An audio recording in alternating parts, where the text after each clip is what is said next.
Hello, welcome back to the Lapdown Podcast, where we are about to talk about the best Grand Prix of the 2025 Formula One World Championship season so far. My name's Dan, joined by Alex. If you're new here, subscribe, drop us a like, leave us a review, ping us a comment, send us an email, and let's talk about Formula One motorsport racing. Let's do it. And we have a lot to talk about this week as well. So much. if we naturally put ourselves on like 1.25 times speed because we want to try and condense all this into like the best 35 minutes, you'll have to forgive us. So if you're a 2 times podcast listener, this might end up being like a 2.5 for you without realizing today, because we have a lot to get through. But what I'll say as well from the top, you called it. You said it. You said it's the best Grand Prix weekend going. Now, you weren't necessarily talking about the race itself being the absolute number one. You were talking holistically, but you've got it. You've got it bang on, because I am so banged. I don't get much right. It's one of those things, isn't it? It's like you throw enough stuff at the wall and eventually something will stick. Yeah. But Silverstone has every ingredient to put in a mixing bowl to create the biggest masterpiece of a birthday cake that you could ever possibly wish to create. Something that you would see on a documentary that's on like channel 438 or something that you'd never ever get to. And apparently it's on its 10th season, and there are a bunch of like LA ghetto bakers that create birthday cakes for people. And they come up with these masterpieces, or it has the absolute kind of possibility to kind of create something that I would make and and probably forget the candles and things like that. But no, this wasn't. This was the Ghetto Birthday Cake Makers Championship Season 7 finale, where Daquan won with a massive Victoria sponge. Jesus. Oh, hey, at least it's a Vicky sponge. At least it's a Vicky sponge. No, what a race. What a race. Yeah. It just, as I wrote down in my notes, just something happened constantly for 52 laps. Like, it seemed like every lap had a mini narrative of like what we can attribute to being that lap's bit of action, which is, it maybe got a little bit too wet at one point, which we'll come on to in a second, I think, with some general safety car chat. That's maybe the one area of improvement for next year, is we tipped just over that line of so wet that, oh, here we go, to like, oh no, here we go. Like, we just crossed over that line. But God, I love a wet one, Dan. I really do. Where do we even begin with the wet one? Well, I suppose before it even started, we knew we were on something good, because when all the cars lined up on the grid for the lights out and away we go, there was about half a dozen of them missing. So we knew we were in for some chaos, because before anything had even happened, there were half a dozen cars in there changing their shoes and figuring out what they might do and what they might not do, and taking risks and trying to force things into something, which didn't work for any of them, did it? No. But we knew we were on for something good when all of a sudden the car that was, what was it, George, wasn't it, who started 4th? Is that right? Up there. He was up there, up that way. Anyway, he was in there, changing the boots, putting some soft or some slick tyres on, thinking, yeah, this is my opportunity to go and win the British Grand Prix, because it's going to stop raining and I'm going to fly past.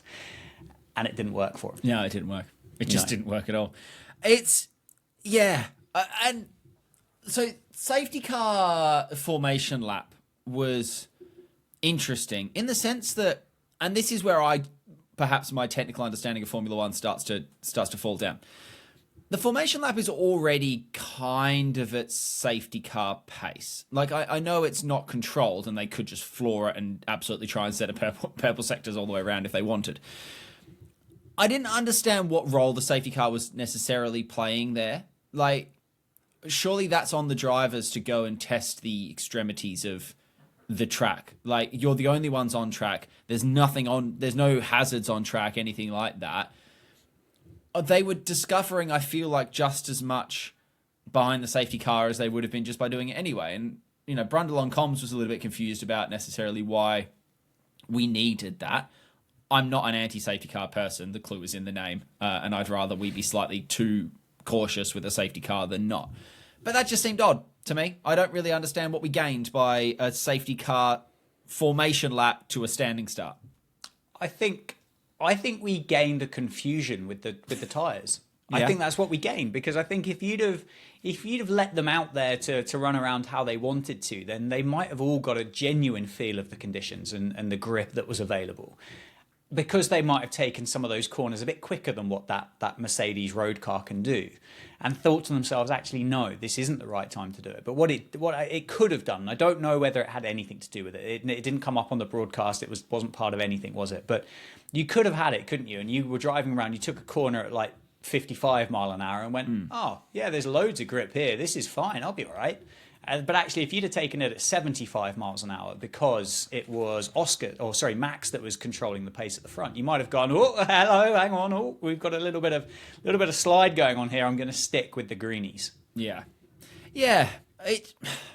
I found it bizarre just how many of them came in as well. Not that someone came in. I think we all expected probably someone to come in, but there were 5 or 6, I want to say. And someone would go, why aren't you writing this down?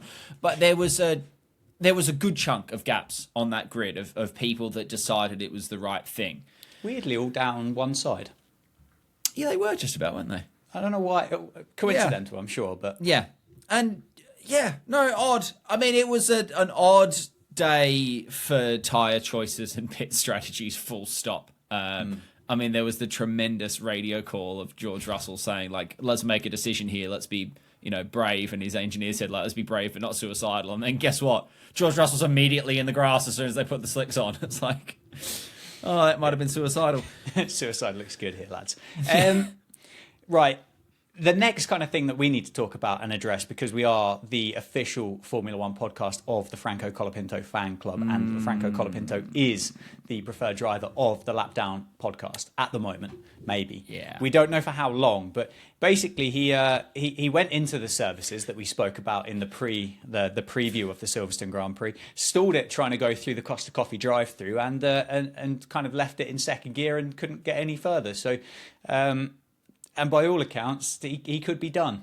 I think the rumour about Bottas is quite strong, and I think there's a genuine chance that Doohan's available and to come back again as well, which is... I don't quite know how we've gone from the highest of highs from Franco Colapinto, where we got chewed out on the podcast saying that it's only because he's done 50 kilometres in a Formula One car. This is what's happened, and he's going to get better. And he just hasn't. Yeah. Is that the last we ever see of Franco Colapinto? And also, is it the last we ever don't see of Franco Colapinto? Because the bloke just disappeared and became invisible, and it took like 6 laps, and then the commentators went, oh shit, hang on. Oh wait, where the fuck's Franco? Anyone seen Franco?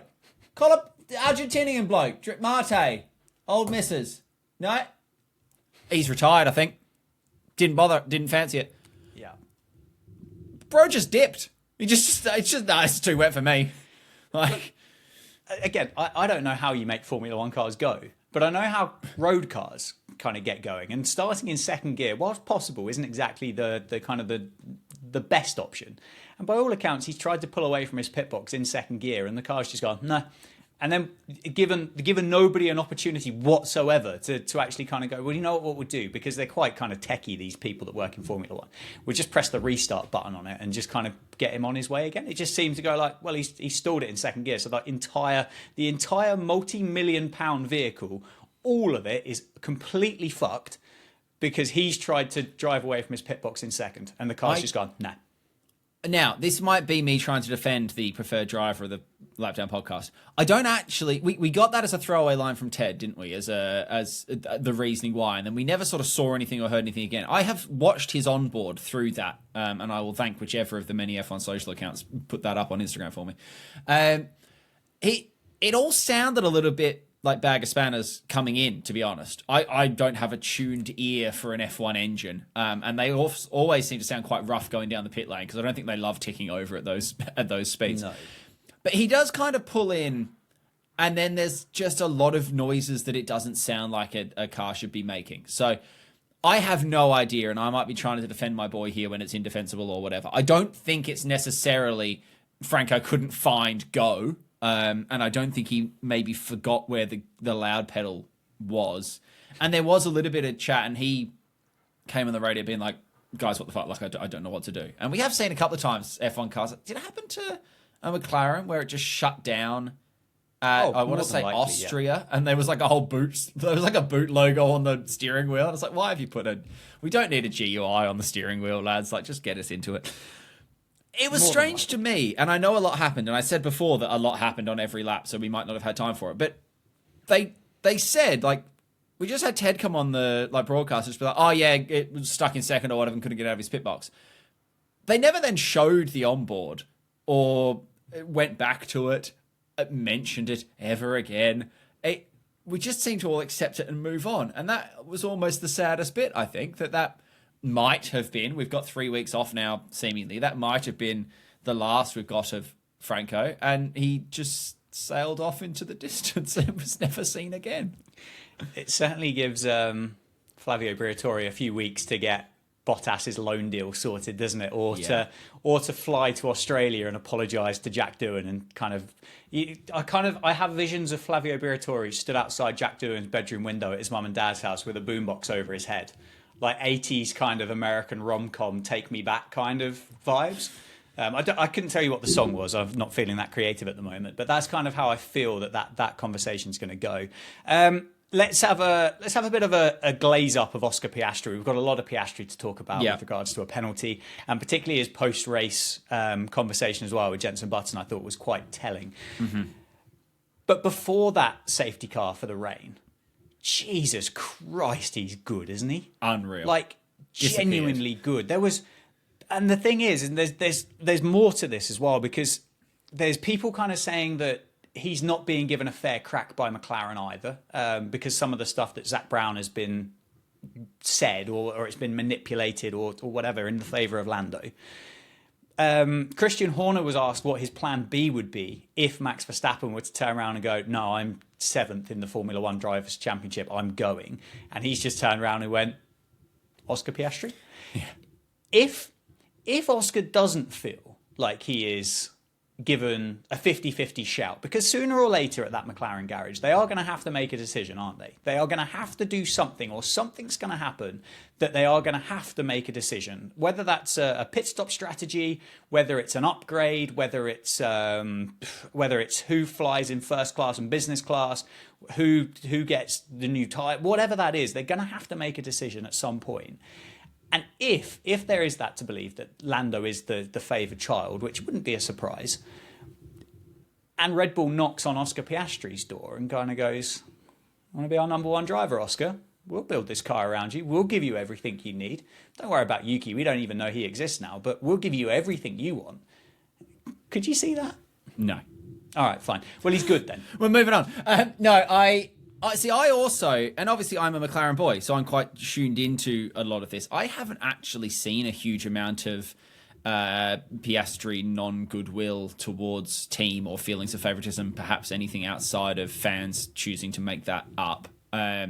If we do the glazing first, Jesus Christ, the bloke pulled out 13 seconds in the wet. Now, I appreciate it's a lot easier in the wet when you're the car in front and whatever, and you're setting your own pace and you haven't got spray and all the rest of it. Fine.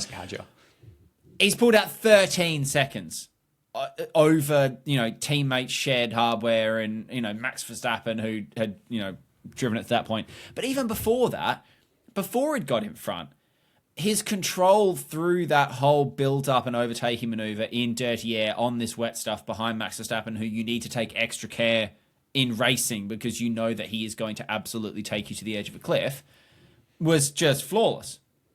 And then arguably everything was flawless up until the point that he got a bit trigger happy on that restart. And then I'm almost going to say he was kind of flawless again afterwards, but by that point it was sort of done because, Lando was out in front and, all the rest of it. So, yeah. It was like a little 15-second window that's cost him a 7-point championship swing or whatever, and a win and a grumpy night. I will say, we'll slide straight on to the negative bits, I suppose. After the post-race stuff, and I know he will put a better face on for your own media. McLaren do those little video debriefs, and they did one in a car with Zach and the two of them. and I'm just going to be an armchair psychologist, he did seem like he'd kind of calmed down and he was a bit chirpier and a bit smilier and whatever at that point. I'll ask you the question of it, and we'll start with the simple one first. Penalty, yes or no? Correct penalty application in terms of what the actual punishment was. Well, there are only guidelines. Yes, but I'd say yes to both, and I'd say you have to caveat it with the conditions. Had it had been bone dry, I think there would have been more of an argument to turn around and say, do you know what? Max didn't read it quite right, and it was Oscar's responsibility. He could have done that if he wanted to. Safety car had gone. He then brought everybody back. He hadn't accelerated beforehand. But because and I tell you what, some of the camera work of some of the slow-mo shots when it was pissing down and the spray coming out, there was one in particular off the back of Max's car that just was, honestly, like I'd print that out, put that on my wall, because that was art. Anyway, I think because of the conditions, because of the danger that could have been associated to it, I think that's when people kind of went, this could have been really bad. Because if there was a car in 8th, for whatever example, and that spray had come up and all of a sudden went, oh shit, there's a car, similar to Isaac Hadjar with Kimi Antonelli going into Cops later on in the race, I think you could have been in for a little bit more than a 10-second penalty and a slap on the wrist. I think you could have been called into the headmaster's office at the end of the day, I think. I will play devil's advocate because I agree. I think it is a penalty, and where I said before as well, like behind the safety car, we're doing it for safety, and that should be the priority with it. And I haven't seen the telemetry, and I will preface that with this. So I could be making up a scenario that didn't exist. It looked, and I think it was something that perhaps Zach Brown might have said on like the Sky commentary. There was a timing element involved, I think, that exactly as Piastri was doing that, I think Max may have been on throttle, which has potentially made it look worse. So if Verstappen doesn't tear 3 car lengths ahead of Oscar and have to then basically put the brakes on himself to then crawl back behind, do you think the stewards actually look at that and penalise that? Or has Max, not deliberately, almost managed to go to penalty out of it by being caught out, and that highlighting how much Piastri did slow down? If Max had been 3 car lengths further back and pulled up alongside and then dropped back, do you think the stewards, do you think A, it gets flagged and then investigated? Valid. Good old fashioned Max Verstappen gamesmanship, wasn't it? But I'm not debating the penalty. And it worked. It worked, didn't it? If that's what he did and that's how he set it up, then he got exactly what he was hoping for. Oh, I don't even think it was deliberate. I think it's just Verstappen sitting on the arse as he does, and I think it just happened to be split second that lights went out, Piastri braked, Verstappen was accelerating at the time. I think just went bang bang bang all together. The only issue is the fact that whatever Oscar was doing worked in his favour in the initial moment, because when Max went round the Lando stand, he carried on going around once or twice, didn't he? And ended up kind of falling back out in about 14th place. Yes. Now I have a question. When was the last time Max Verstappen made a genuine unforced driving error like that? Because, okay, partially maybe it was slightly forced because situation or whatever, maybe he was angry or his tyres were colder or whatever. So there are maybe slightly extenuating circumstances.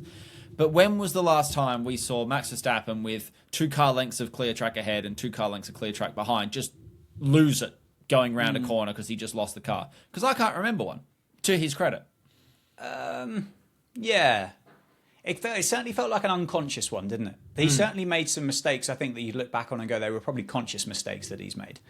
But in terms of an unconscious one, I don't know. I mean, you'd have to go back through a Max Verstappen archive, wouldn't you, and kind of rewatch the races and the laps to kind of see exactly what it was. But yeah, it was really out of character. Whether it had any contributing factor with regards to the restart and what Oscar may or may not have done on purpose or coincidentally or whatever that might have been, only Max would be able to answer that. But it kind of felt like, well, he just got on Crofty would say, got on the loud pedal a bit early and spent the car around. Yeah. Simple as that. I can't even tell you, and this is now going to turn into a brief Max glazing session just to prove that we're not biased on this podcast, us Brits. But no, but they won't listen to this, so it won't matter. I can't even tell you the last time that he like cut across the grass or had to take to an unforced like exit, like slip road or whatever. Like we saw Oscar went off in this Grand Prix just because he got a bit on the curb and had to tick off there. Like Leclerc cut about 8 corners at one point because he just couldn't see and just missed the brake pedal and just went off. And you just think, if I'm having to actually try and find in my mind times that, Verstappen's lost it in the past, like, well done, son. Well done. Before we get on to Nico, because there's a lot of glazing to be done of Nico while we continue the absolute Krispy Kreme podcast that we're on at the minute. Oscar Piastri's radio message about, if you don't think the penalty was fair, should we invert the drivers? Mm-hmm. I'm Australian and a McLaren fan. Guess what? That means I quite like Oscar Piastri. Oscar, shut up, respectfully. Because that was very uncool and not a question to ask. Because even if it wasn't the British Grand Prix and it was Lando Norris in front, Lando did nothing wrong there. That was not the team's thing. The team didn't tell you. The team didn't suggest, hey, why don't you slow down heaps at the end of that straight when the safety car finishes? Like, you can't ask the team to undo a penalty on your behalf. You can ask the team to fight it. Absolutely. Be all over your team to go, hey, get onto race control. That's not right. I disagree. I need you to fight my corner here. But it's not the team's responsibility to undo a penalty for you that was your own doing. Yeah. Yeah. I mean, is that the first of those decisions that McLaren have to make through the course of the 2025 season that may upset one side of the garage and please the other side? I don't know. They got it right. I agree with you. There's absolutely no way that Oscar should benefit from that at all. Like he's messed up. He's messed up in the eyes of the people that were policing that weekend. That's the way that you can kind of quantify and figure it out. Had it have happened next weekend or the next weekend with a different bunch of race stewards, who knows? Would it have been a penalty if it had been dry? Would it have been a penalty if Max was sat 5 car lengths behind? We don't know. But the fact of the matter was, it was a penalty. I dare say there was an appeal of some sort, or a query, or a questioning, or whatever that looked like whilst that race was going on. And I suspect quite quickly McLaren got a response of, don't be so stupid. Yeah. And that was the end of it. And yeah, to go back onto the radio, it was very unlike Oscar, isn't it? Because Oscar, as we've spoken about before, he's cool, he's calm, collected. He doesn't get high, he doesn't get low. He just kind of goes along just like this all the way through his career, whereas Lando's kind of like one of those kind of graphs. And it was the first little one, wasn't it, where it was Oscar kind of going, oh, I'm a bit flappy right now, and we haven't seen that. Yeah. And it was almost a little bit like, is desperate the word? It might be. It was almost a little bit desperate because at that point, and I don't know the lap number, and I might be wrong again here. So once again, guess what? Lap down podcast, citation needed. I feel like there was, this as a proper journalist. There was still enough laps left in the Grand Prix to go and hunt him down. And I'm not a Formula One driver. I don't know how hard the conditions were or whatever. And I know there wasn't necessarily a huge amount of hunting down going on or whatever, right? And we're 1-2. Let's just take some good points here. There was time left in the Grand Prix. This didn't happen with 3 laps to go. So, this makes me sound like a dick, as a lot of things do. But instead of coming on the radio and whinging and asking your team to put you back in first because you fucked up, don't say anything on the radio for 15 laps and just have your team going, Jesus Christ, what is Oscar doing? That bloke is just pumping in purple sectors because he's going to go and get his win back. Like, you lost it yourself, go and get it back yourself. I'm not saying he could have done it, but he finished up, I think, like 5.5 seconds or something like that off the lead. Lando's prone to some nerves and some mistakes, perhaps around the British Grand Prix, that if you could have been in his mirrors and whatever and got inside his DRS in the last couple of laps in the wet, changes the last few laps. Yeah. But who knows? Anyway, I mean, it was hardly a disaster. He also didn't crash out and finish like P7 or something. It was a 1-2 McLaren and a pretty dominant 1-2 as well. So, should we briefly talk about safety car stuff before we just talk about Nico for pretty much the rest of the podcast? Yeah, I mean, we've got the safety car. We've also got kind of that last kind of bit of strategy, haven't we, to box off. I think the safety car thing, we did kind of a pre-recording, a pre-discussion on this. I think we're both in agreement. feels like a lesser of two evils, the decision to just have a couple of laps behind the safety car with that rain that we had come down. Again, I don't know, did it come out too early? Should they have been forced to have gone onto wet tyres before they got bailed out with the safety car? That was my only real kind of thought. Because the other alternative is they just get the red flags out and everybody gets a free change of tyres and they sit in the pit lane until it stops raining again. And you basically just start again from a point, which I don't really think anybody likes, because it feels like, well, at the end of the day, it's not fair, is it? No, and also the safety car is clearing water then, as opposed to just letting the water sit on the track and then need clearing by other means. No, I don't think you need them to go on wet tyres, because I think the reason we had the safety car come out was a visibility issue more so than... Hey, it's probably multiple factors, but I feel like the main concern is visibility, not aquaplaning or car control. We weren't seeing cars failing to keep it on track. We were seeing cars having to drive very carefully with so much spray, as you said before, that I think that spray gets worse if you put them on wets, because the wet tyres are, able to suck up more water than the inters. And in terms of it coming out a couple laps early, I'd rather it be a couple laps early than have someone be upside down in a wall because it came out a couple of laps late. Yes, it's disappointing when you see him poodle around behind the safety car. We want to watch racing and not, poodling. But I'd also rather see them actually finish the race and be able to race next weekend. I know the cars are incredibly safe, but we had multiple drivers just drive into or nearly drive into the back of other people because they just didn't see them. So I think I actually don't even think I have any notes for it. I think, know what, we like to give race directors and stuff a rough go, potentially, if they, there's a lot of pressure on one set of shoulders there near enough. And Rui, my boy, you know what? Even at the start of the podcast, we were saying, I don't know about that safety car, formation lap or whatever. But on this instance, trust your gut. It's a bit like a pilot that says, I don't want to fly the plane today. This doesn't feel right to me. If your gut says that, I'll back your gut, I reckon. Yeah, I'd rather do that than get on the airplane, sit behind you, and you're set up front going, I don't know about this today. Yeah. I agree. Good on you. I think they got it right.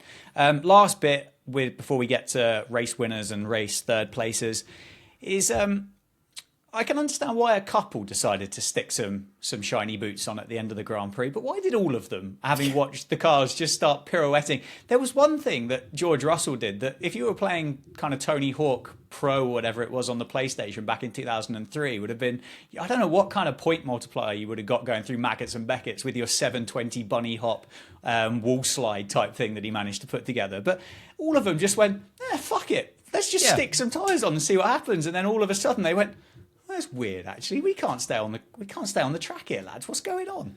Yeah, I wrote down in my notes, because I make sort of some casual notes in my phone as I watch. I don't have the full notepad out, but I make some. And I wrote in all caps. I went to the effort of putting all caps. Why are you pitting? Because they all just started doing it. What are you doing? It's raining still. It's bloody wet. What are you doing? And I know there's a lot of F1 strategy is is not necessarily based on what you want to do. You've got to be mindful of those around you. But also, what are you doing? It's just, they just seem to all come barreling in. Yeah. And we're all, I think, kind of sat there going, are we watching the same? Because I'm seeing that there's standing water in places and that people can't keep it on the track and that they're going 4 seconds a lap slower. And all five of you are barreling into the pits at the minute to put some fresh hards on. What? Just of all the softs, of all the tyres as well, we've got to go soft, surely. We can't be sticking the hards on. So, what are you doing?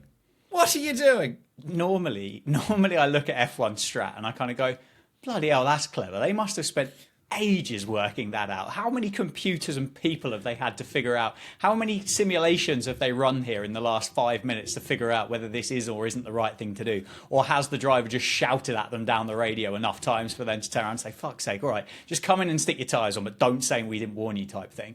Yeah. They all just went, yeah, right time, do it. And then all of them went out there and went, a bit slippy out here, isn't it? weird, so strange, and particularly those cars that had things to lose. Like, I can understand an Alonso who was running around in 10th place, and you think, okay, right, we'll stick some softs on here, and you'll bomb round a bit, and all of a sudden he's in 4th because the other cars haven't done it, and you've gone, wow, that was a masterstroke, brilliant.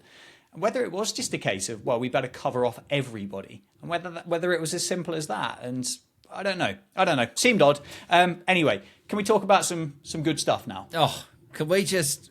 Well, actually, let's box off very quickly before we do Nico, and then we can finish the pod with just some real excellent Nico chat, because there's a lot to cover.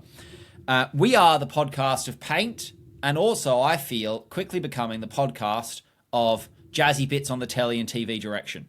Right? Yes. We've become the official F1 drone podcast. Well, we've got to replace Franco Colapinto with something, haven't we? Yes. So can we talk about the preferred new TV graphic of the Lapdown podcast? F1 have just dropped a new graphic on us with these magic lines that show you exactly where the two cars were going around each corner in real time. And I bloody loved it until it shat itself, and then it was the worst thing I've ever seen. Yeah, do you know what they've done? What they've done is they had like a child on work experience who's played a lot of the Formula One video games that spent ages kind of watching their replays of their full race length career mode type thing, and they've been scrolling randomly through the camera options available to them, and they've stumbled across the drone cam. They've gone, God, that'd be good in real life, wouldn't it? And they've done it. And then what they've done here is they've looked at the replay and they've added some telemetry to it on like F1 Manager, and they've gone, you know what we should do? We should do that. We should definitely do that. And it did look good. It did look good. It provided, and I think the thing is it did genuinely provide value and provide context. Yes. I think you can easily kind of put something down like that and you could go, well, it's just a bit shitty and it's a bit gimmicky and nothing really. It's a bit like, you know, the DHL bit where it's kind of like in 6 laps, these cars will overtake. Will they? Like, do we actually know that? Or is DHL... That's guessing work, isn't it? Rather than data. Exactly. Or has DHL just kind of gone to you? We need something to tell you that we can deliver things on time. So if you can make something up for us, we'll get it. But this wasn't. This was just a case of, this is where the car was. This is where the other car was. Look at the differences here. And I think the difference was as well, which you touched on there, this was actionable. This was showing me things that actually had an impact on or added an extra layer to what I was seeing. So they quite often do, and I nearly talked about this last week, but we ran out of time.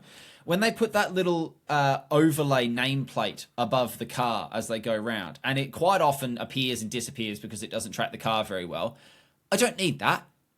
Guess what? The orange car is Lando Norris, and the car with the big Red Bull logo on it is Max Verstappen. I can see that. That's why we paint the cars different colours. That's why the T-cam's different. That's why their helmets are different. We can identify those cars. Guess what? They've got massive numbers on the front. That gives away who's who. This, on the other hand, and it was Hamilton chasing someone, and I can't remember who it was. Gasly, I think. And yes, it was. And Hamilton was taking completely different lines through every single corner. And I don't think you could necessarily fully appreciate how different that was until you could see where he'd been just after he'd been there, because it left you a trail. As where usually you have to try and analyse that in real time as it's happening. But Gasly's already halfway up the road now, so I can't remember where he was anymore. But now he's left his little gingerbread crumbs behind, which they did, I think. Then you got Lando's, you got Lewis's Ferrari coming around the corner. You go, nom nom nom nom nom nom. Just like a little Formula One Pac-Man game. Look, this stuff writes itself, doesn't it? We're doing that next week. Bandai Namco, get involved. Don't give them ideas otherwise, because that'll be a sponsor integration. So we've got the Lego brake marker boards already, so we'll get the Pac-Man graphic. But it was genuinely helpful. I think they overdid it slightly. They got a little bit carried away. It was quite helpful through some of the battling, and then they maybe went back to it a little bit too much. And it absolutely panicked when the cars went under the cross bridge. And then all of a sudden his car had done that and put a big shoom in the middle of it, which wasn't great. But well done. It's another good addition for F1 this year that I think they're doing well there. And also we've got full brake telemetry again. I don't know if you noticed that, but on the little halo overlay, we used to just have off-on the brakes, because I don't think the teams loved that info going out. But we're back to actual measurable braking, which is quite cool. Yep. Right, let's talk about Nico. Bloody hell, what a guy.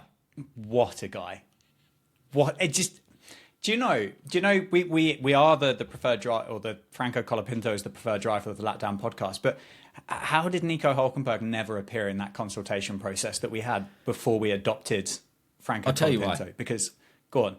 Because you never hear from him or see him, or he never does anything. But it's good though, isn't it? Like that 239 race starts for Nico Hulkenberg to go and stand on the podium for the first time.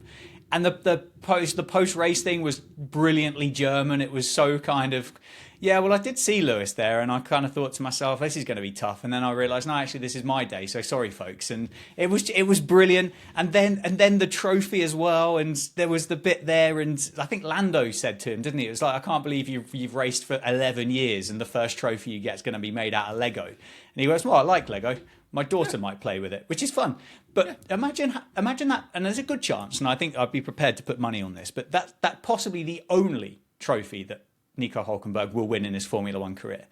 Imagine coming home from work one day after his daughter's been off sick from school, and all of a sudden his third place trophy from Silverstone's now a unicorn. Look what I did, Dad.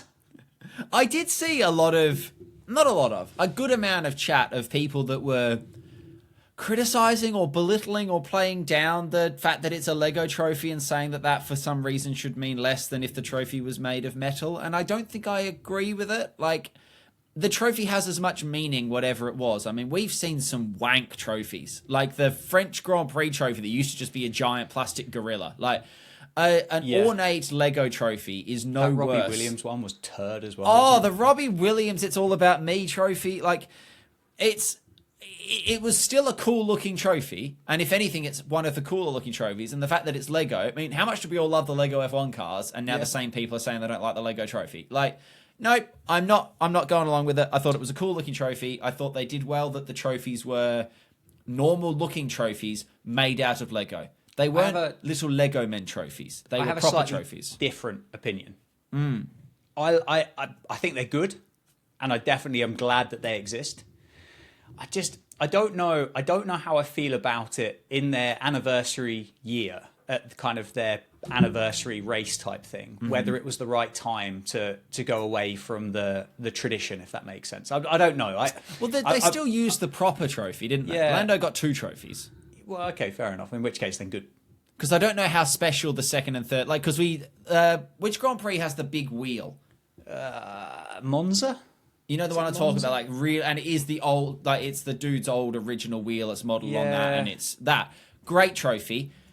I don't know if is the second and third place trophy equally as iconic in these places, or is it like we're all talking about the first place trophy and then we made up some options for second and third? Because at least they did give, that iconic trophy remained, and it was actually now in 2 forms. It had a mirrored version, and then it also had a the real deal version. So I think it was cool. I'm happy with it. As I say, it's better than the gorilla thing that we had, and it's certainly better than those FIA rip-off brickhead trophy things that they didn't give out because they were a copyright infringement. So I think there's plenty of good bits to it. I felt like Nico didn't know what to do with his hands on the podium because he was kind of... Are you suggesting he went full Ricky Bobby mode?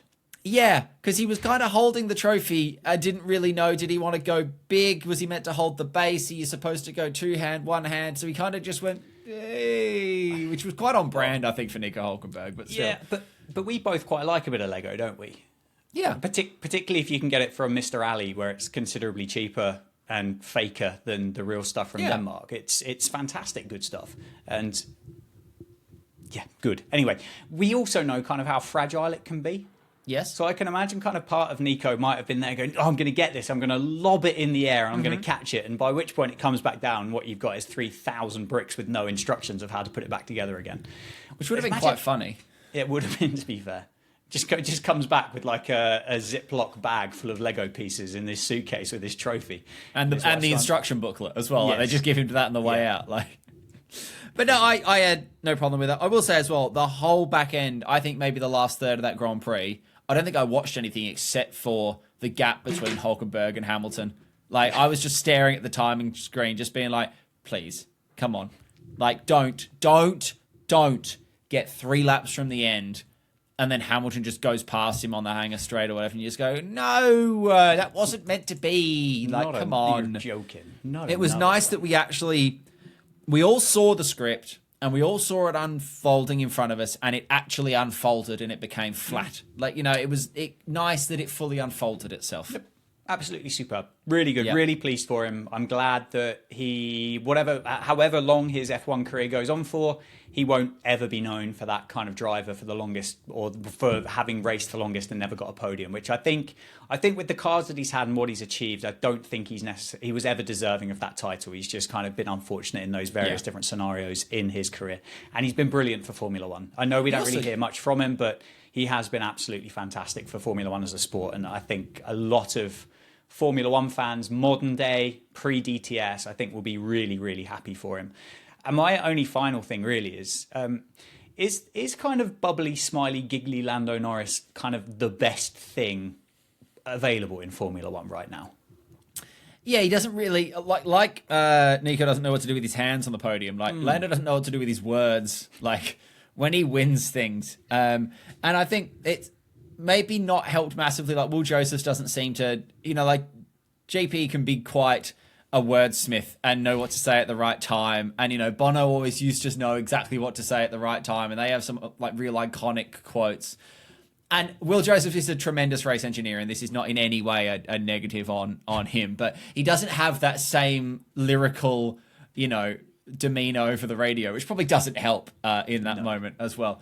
But no, when Lando just gets the giggles and just doesn't quite know what to do with himself, wonderful, adorable. And then he gets hit by a photographer and a trophy and nearly loses an eye. So at the end of the day, it all balances itself out. But no, it's good to see, isn't it?